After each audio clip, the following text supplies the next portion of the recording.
1 Samuel chapter 24. And it came to pass, when Saul was returned from following the Philistines, that it was told him, saying, Behold, David is in the wilderness of En-gedi. Then Saul took 3,000 chosen men out of all Israel, and went to seek David and his men upon the rocks of the wild goats.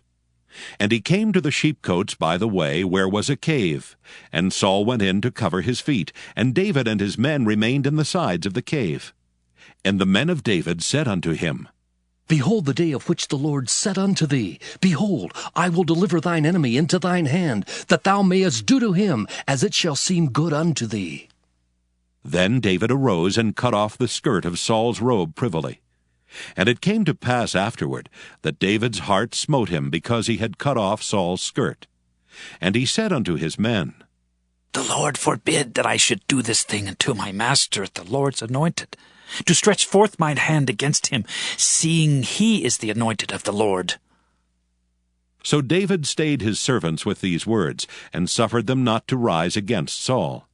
But Saul rose up out of the cave, and went on his way. David also arose afterward, and went out of the cave, and cried after Saul, saying, My Lord, the King! And when Saul looked behind him, David stooped with his face to the earth, and bowed himself. And David said to Saul, Wherefore hearest thou men's words, saying, Behold, David seeketh thy hurt?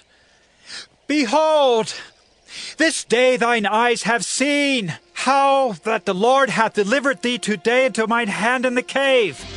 And some bade me kill thee, but mine eyes spared thee. And I said, I will not put forth mine hand against my Lord, for he is the Lord's anointed.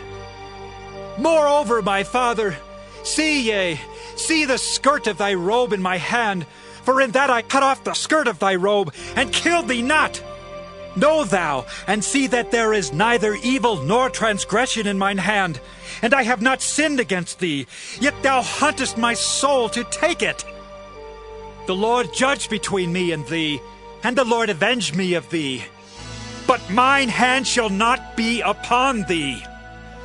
As saith the proverb of the ancients, Wickedness proceedeth from the wicked, but mine hand shall not be upon thee. After whom is the king of Israel come out? After whom dost thou pursue? After a dead dog? After a flea? The Lord therefore be judge, and judge between me and thee, and see, and plead my cause, and deliver me out of thine hand. And it came to pass, when David had made an end of speaking these words unto Saul, that Saul said, Is this thy voice, my son David? And Saul lifted up his voice and wept.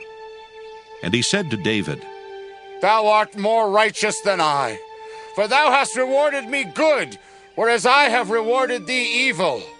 And thou hast showed this day how that thou hast dealt well with me. Forasmuch as when the Lord had delivered me into thine hand, thou killedst me not. For if a man find his enemy, will he let him go well away? Wherefore the Lord reward thee good for that thou hast done unto me this day. And now, behold, I know well that thou shalt surely be king, and that the kingdom of Israel shall be established in thine hand. Swear now therefore unto me by the Lord, that thou wilt not cut off my seed after me, and that thou wilt not destroy my name out of my father's house. And David sware unto Saul, and Saul went home, but David and his men gat them up unto the hold.